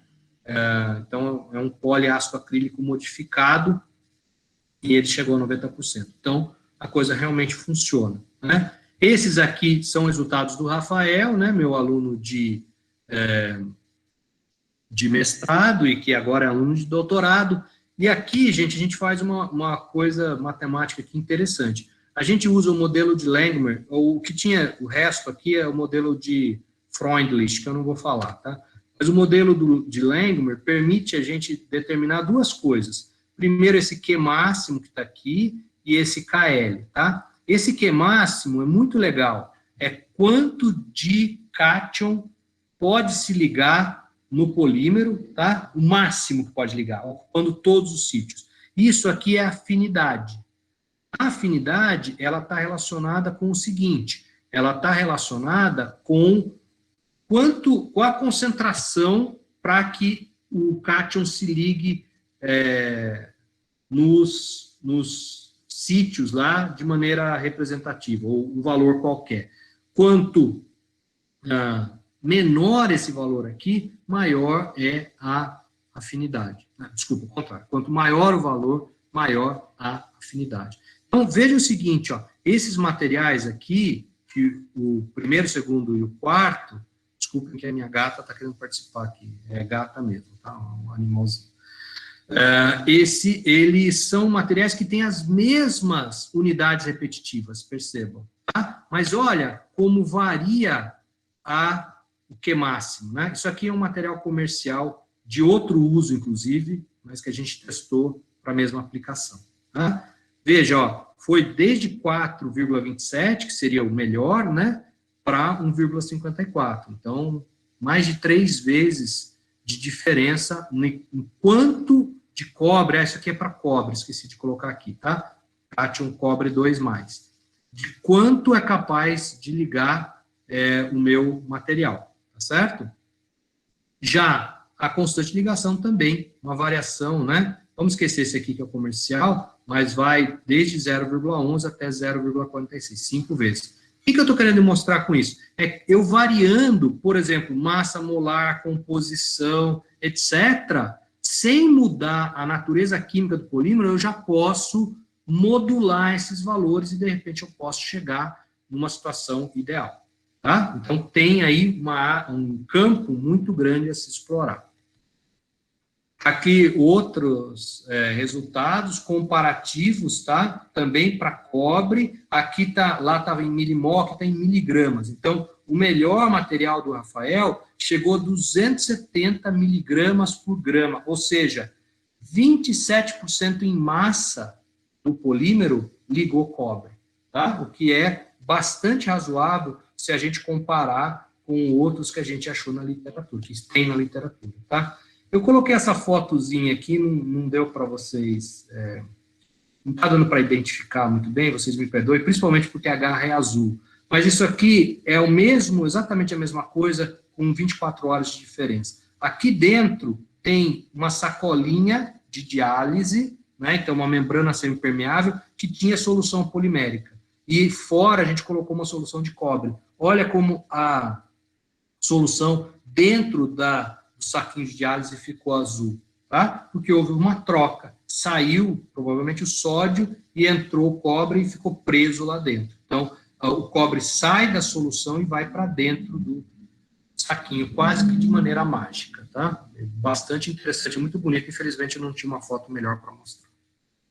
Bom, fechando aqui, tá? Então, o que a gente pretende? Usar a RAFT para estudar de maneira sistemática, isolar os fatores que melhoram a performance de copolímeros, principalmente, na técnica LPR, variando massa molar, arquitetura, pretendemos tentar copolímeros em bloco, em gradiente, bloco mais gradiente, etc., e a composição, o quanto tem do monômero do mero A, do B, de repente usar o C, D, e assim por diante. Alguns exemplos eu mostrei inicialmente. Tá? E a partir, aí sim, desses resultados, adaptar uma polimerização via radical livre dentro daquelas limitações, a gente sabe, não vai escapar disso, mas agora eu já sei para que lado eu tenho que ir, é impossível eu isolar cada fator aqui, mas me aproximar de um polímero ideal não é impossível. Tá? Então, aí sim a gente vai usar a polimerização via radical livre para gerar um material de alta performance e baixo custo, né? O que nos permitiria pensar em aumentar a escala e usar isso para algumas aplicações particulares, e o nosso alvo é a drenagem ácida de mina, que é o que a gente pretende usar como exemplo de aplicação, tá? E outras aplicações também que apareçam, né? A Rebeca citou o uso em estação de tratamento, isso pode ser usado em casa, de repente, né? Como um sistema de purificação extra, isso pode ser usado como pré-tratamento e assim por diante. No caso específico da drenagem ácida de mina, a gente pensa em alguma coisa desse tipo, tá? Um sistema, talvez tubular, isso é uma ideia do inicial até do Rafael, a gente colocar num tubo, tá certo? E que esse tubo, que se passe, então, um fluxo de efluente, que seja, né? E aqui eu tenho membranas semipermeáveis. Ele está desmontado aqui, mas não pode ter esse espaço, né? Um pré-filtro, né, para evitar que essa membrana semipermeável seja entupida, né, seja bloqueada muito rapidamente, passa por aqui, tal. Eu posso ter algum tipo de detector para testar esse cátion na saída. Quando ele começar a sair, saturou. Aí eu posso simplesmente trocar a minha solução, né, ela é um líquido, obviamente, nesse caso, então eu posso trocar essa solução líquida usando tubulações. Tá? Então essa já é uma primeira ideia de um sistema, um protótipo de sistema de remoção de cátions. Por exemplo, isso pode ser conectado ao dreno da drenagem ácida de mina, ou depois de uma pré-purificação, de uma pré-precipitação, para garantir que não há mais nenhum cátion caindo no ambiente.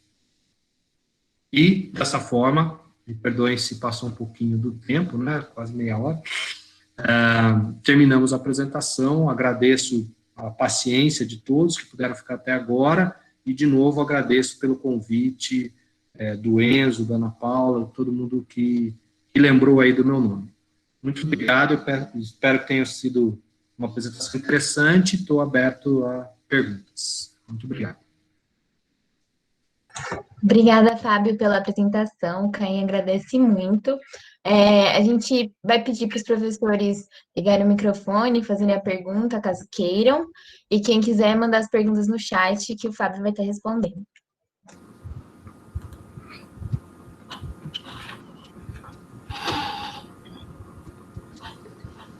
Professor Fábio, posso fazer uma pergunta? Claro, Sebastião. Claro, Então, prazer.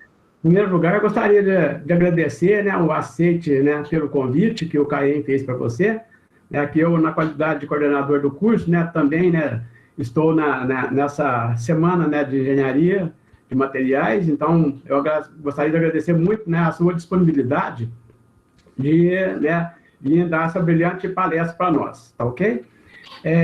Gostaria de parabenizar, né, pela palestra, muito explicativa, muito didática e muito perfeito sob o ponto de vista assim, de apresentação, né, gostei muito. E também dizer que eu me senti bem à vontade, né, de assistir, e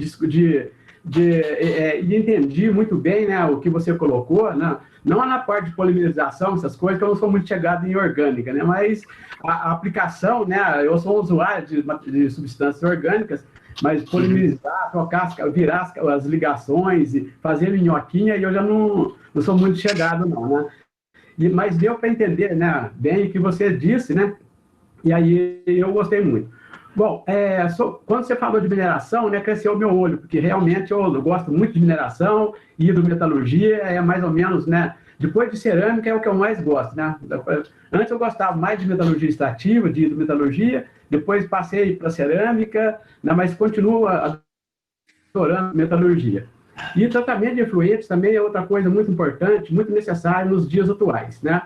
E quando você começou a falar, eu falei, putz, né, quem sabe, né, a solução de tratamento de efluentes, aí, né, de mineradora, de indústrias, de superficial, galvanização, todas essas coisas, né? Que são geradores, né, em potencial de resíduos realmente de metais tóxicos, né? E aí eu, né, fui andando, caminhando com você na palestra, e depois, uma hora, você falou aqui, até foi quando a Rebeca fez a pergunta, você falou que só para aplicações de pequenas plantas, coisa e tal. Aí eu recebi um balde de água fria, né? E depois, mais agora no final, você mostrou novamente, né, a possibilidade de sim ser coisa maior, né? Quando a gente está falando de minerador, a gente está falando de milhões de toneladas por dia. Quando está falando de tratamento de efluentes de indústrias, né, de recobrimento de superfície, por exemplo, galvanização, a gente está falando de alguns milhões de litros também, né? A quantidade é grande. E aí, né, você mostrou um desenho, né, que o Rafael, né, fez para vocês estão, né, olhando esse desenho, né?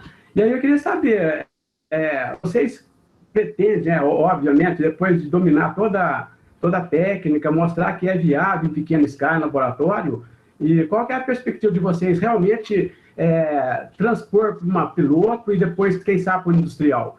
Teve uma pergunta também, aliás, eu estou atravessando a pergunta de uma pessoa, né, quanto ao custo. O custo, né, hoje pode ser alto, mas amanhã pode ser viável. Então, acho que vale a pena, né, pensar realmente em fazer essa transposição do laboratório para uma piloto, que você já falou para tratamento de água em casa, por exemplo, já seria um piloto, e depois, quem sabe, pensar em industrial também.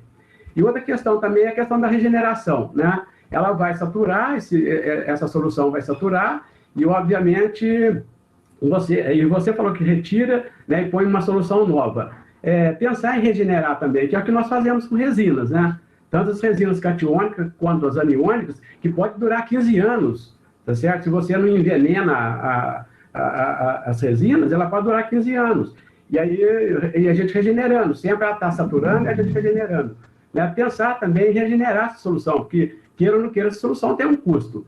Se você, né, não jogar fora, não queimar, não pensa em queimar, não, chega de CO2 na atmosfera, né?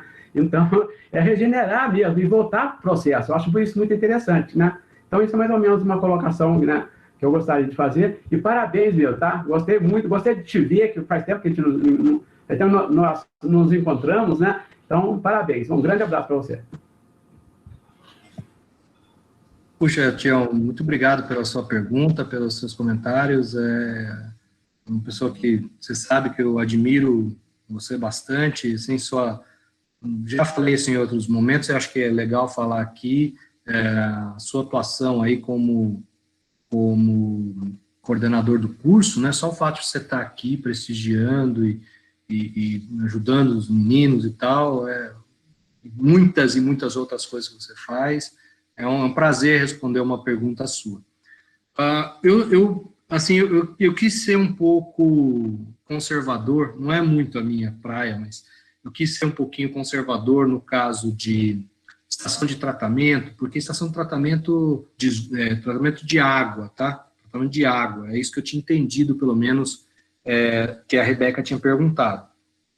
Porque, primeiro, pelo volume, né? Você falou volumes enormes aí, mas o volume de uma estação de tratamento de água é uma coisa incrível, se você pensar numa grande cidade e tal. E outra coisa, o padrão de potabilidade, né, ele é muito restrito. Então, quer dizer, isso dificulta a aplicação. Mas, realmente, o pensamento da gente é em aplicar isso em situações reais, e começando na área de mineração, se possível. Eu acabei de mandar um projeto nesse sentido agora. A gente tentar fazer algum sistema que seja, talvez num primeiro momento não seja o sistema primário, mas como é que o pessoal faz, né? Eu nunca fui ver na prática, mas de outras pessoas que me falaram e de leituras, né? O pessoal precipita, quer dizer, sobe o pH e precipita. Esse não é um processo 100%. E aquela água, tira o lodo e aquela água é jogada no ambiente. Então, de repente, um tratamento secundário, não tenha dúvida. E uma coisa que você falou, que eu esqueci de dizer, e vou ter oportunidade agora, é o seguinte: aqueles, principalmente, não aqueles sulfonados, mas aqueles monômeros que eu mostrei, na verdade eu mostrei os meros, né, as unidades repetitivas, são muito baratos. Muito barato, extremamente barato, ridiculamente barato. E se o polímero for produzido por polimerização via adição radicalar, é mais barato. Quer dizer, não é que é mais barato, mas é a mais barata de todas elas. Então, assim, o potencial de você gerar um material que seja economicamente competitivo é muito grande, né? Na verdade, assim, nós temos até problemas maiores que esse, né? Porque uma coisa que eu falei rapidamente é a questão da viscosidade, né? Por exemplo, se você chegar à conclusão que precisa de um material com alta massa molar, aí a solução é muito viscosa, né? Ou que, por exemplo, eu tenho que ter um grau de cargas negativas, né? Um grau de ionização muito alto, também fica muito viscoso, enfim. Mas, assim, eu acho que são coisas superáveis. É por isso que a gente está fazendo copolímeros, porque a gente quer colocar outros meros que não tenham carga para diluir essa carga, e isso influencia positivamente na viscosidade, por exemplo. Então, não tenha dúvida, Tião, a gente está pensando, e assim, eu acho que a gente pode sentar e conversar sobre essas coisas, porque você traz todo um expertise que não é minha praia. Como o seu não é fazer minhoquinhas, que você falou, né? Vou levar como elogio. Eu também não entendo muita coisa de cerâmica e de outras áreas que esses materiais e que esses futuros dispositivos possam ser usados. Mas a ideia é passar para escalas maiores. É essa a ideia, não é só ficar na questão teórica, acadêmica e tal. É tentar provar, se não der, você sabe como é que é, né? Mas, assim, a ideia é caminhar na direção de gerar um produto. É isso que eu tenho pensado nos últimos tempos, e é isso que a gente vai tentar. De tudo que a gente viu até agora, inclusive com alguns cálculos muito, muito, muito rudimentares, é viável. Tem viabilidade. Agora, assim, tem que testar, tem que subir a escala, tem que ir indo passo a passo. Mas tenho bastante... Estou bastante entusiasmado, essa palavra que eu queria achar desde o começo, entusiasmado e com bastante esperança de que a gente vai chegar em alguma coisa, se não exatamente aquilo que a gente está planejando, mas com certeza materiais úteis e dispositivos que são também úteis. Tá ok, muito obrigado. Nós podemos conversar, né? Acho que a gente pode juntar essas coisas, né? O disciplinar aí, né? Juntar as áreas, né? E dá para a gente fazer, né, alguns trabalhos. Acho que é interessante isso daí, tá certo? Eu estou sempre à disposição para a gente conversar, para a gente trocar ideias. Vai? Muito obrigado, grande abraço. Maravilha, eu que agradeço. Um abração. Pessoal, eu não sei se eu perdi alguma pergunta aqui no chat e tal, então se vocês puderem... Agora eu estou vendo minha cara aqui, estou vendo que eu estou tudo descabelado. Acredito puderem... que não, Fábio. Não? Mas então, só pode ter uma? Aqui, ó. E esse esquema com polímeros seria um pedaço de uma estação de tratamento? Essa foi a última pergunta no chat. Ah, que é da Rebeca, né? Eu respondi. Isso. A Nelise Daniela... mandou uma pergunta, professor. Vai lá, manda. Primeiramente, parabéns pela palestra. Acredito que foi um momento muito enriquecedor, principalmente para a turma de engenharia de materiais, visto que os polímeros são extremamente mencionados em nosso curso. Minha pergunta relacionada ao custo. A partir de uma aplicação de larga escala, utilizá-los financeiramente seria viável, acessível? Então, o que eu estava falando para o Sebastião, né? Eu fiz uns cálculos muito rudimentares e seria acessível sim, desde que, né, se usasse polimerização a mais simples que tenha e aqueles monômeros também de baixo custo, que é o que a gente está tentando usar, né? Por exemplo, aquele sulfonado que eu mostrei, aquele já não é de baixo custo, mas ele vai servir como parâmetro para a gente, né? E também tem uma coisa que eu não falei, que é o seguinte, a gente às vezes mira numa coisa e acerta a outra, né?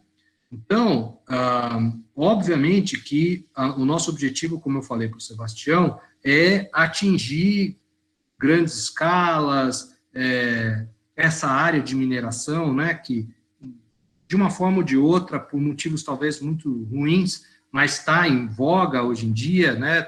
Todo mundo está preocupado com a questão das barragens e tal. Então, é uma área que, inclusive, o governo está tentando empurrar as pessoas para irem para lá. Então, o nosso foco é esse. Mas, assim, se a gente obtiver, mesmo por raft, mesmo que tenha que ser por raft, um material extremamente eficiente, aí ele pode ser aplicado em outras situações, entendeu? Por exemplo, um que tenha uma afinidade muito alta, ele pode ser usado como um material que vai remover quantidades muito pequenas, né, desses cátions, que às vezes passam pelos métodos tradicionais de purificação de água, né?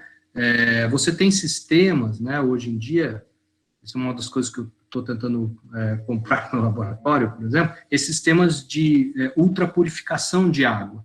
Então, você tem, esse é um outro exemplo, tá? Você tem várias etapas da purificação, desde as mais grosseiras às mais finas. Então, se de repente, né, você tem um material super eficiente, que vai durar bastante, etc., ele pode ter uma aplicação por si só. Então, nós estamos tentando, sim, criar materiais que sejam eficientes do ponto de vista de custo, sem dúvida. Tem isso, a gente tem isso como norte. Mas, de repente, no caminhar, a gente pode gerar materiais que, ainda que tenham um custo elevado, eles podem ser, sim, usados para aplicações específicas. Tá?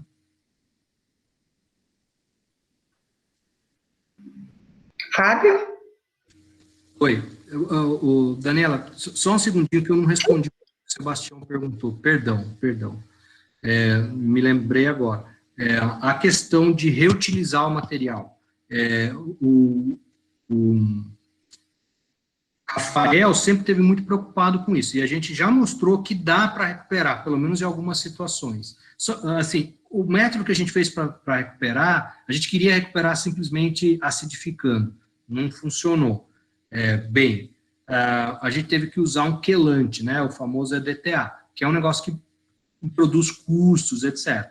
Mas a gente tem também esse objetivo, que o material possa ser usado várias vezes. mas eu também não descarto a incineração, porque a quantidade de material não é tão grande e se vai gerar só CO2, apesar de tudo, né, é muito melhor do que deixar esse material no ambiente. Tá? Eu não tinha respondido isso, Sebastião. Fala, Daniela, desculpe te cortar.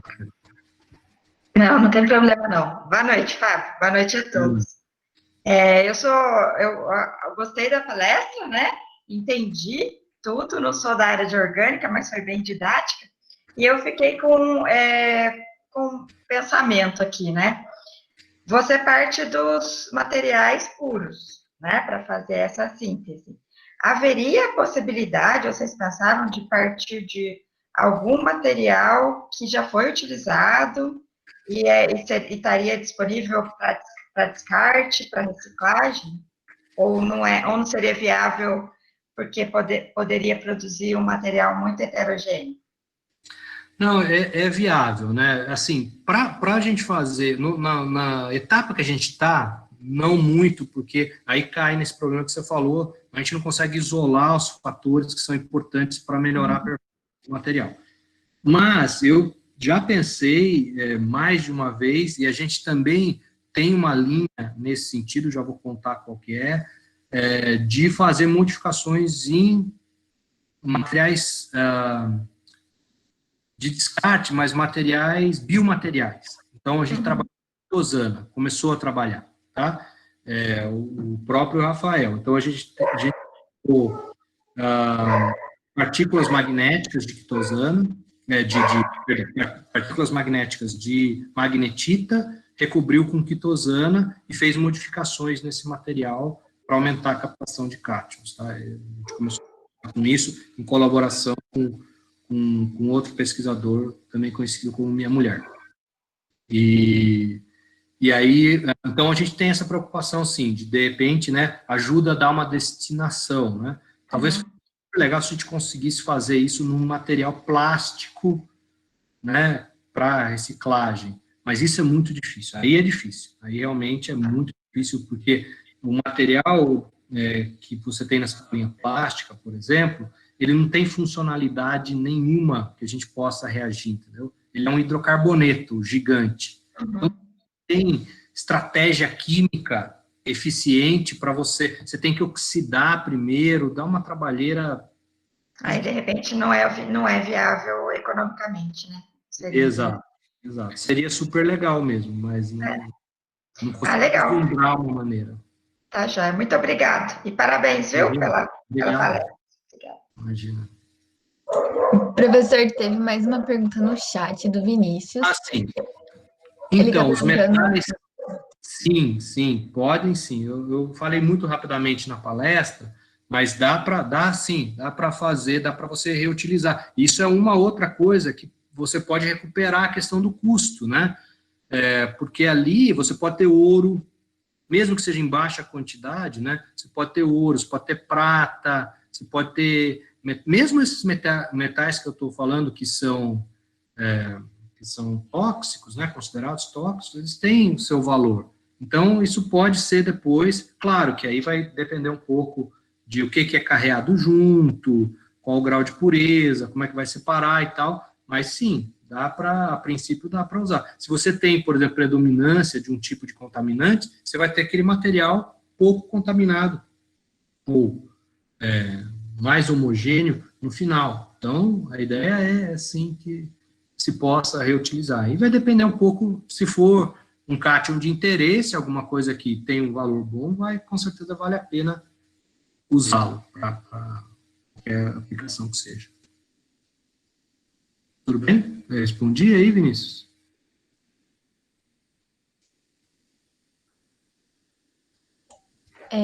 Professor, como não tem mais perguntas, o Caim agradece muito a sua presença, muito obrigada por trazer um pouquinho do nosso trabalho aqui, e a gente espera que tenham muito mais oportunidades, né, nas próximas semates, nos próximos projetos do Caim.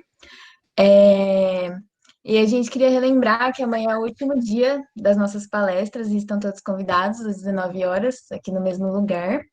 E tenham uma boa noite. Professor, se o senhor puder, pode ficar mais um tempinho para a gente falar com o senhor? Posso sim. Só deixa eu terminar agradecendo de novo, e se alguém quiser se aprofundar mais, inclusive quiser ir para essa área, trabalhar nessa área, tanto comigo como com outras pessoas, eu estou à disposição pelo e-mail, é fácil me achar. Eu deixei até meu blog lá no final, eu posso também disponibilizar a apresentação, né? O blog está muito desatualizado, mas também é uma forma de contato. Nem existe mais blog, né, praticamente, mas enfim. Então, quem quiser entrar em contato para falar sobre isso, eu estou à disposição. Obrigado mais uma vez.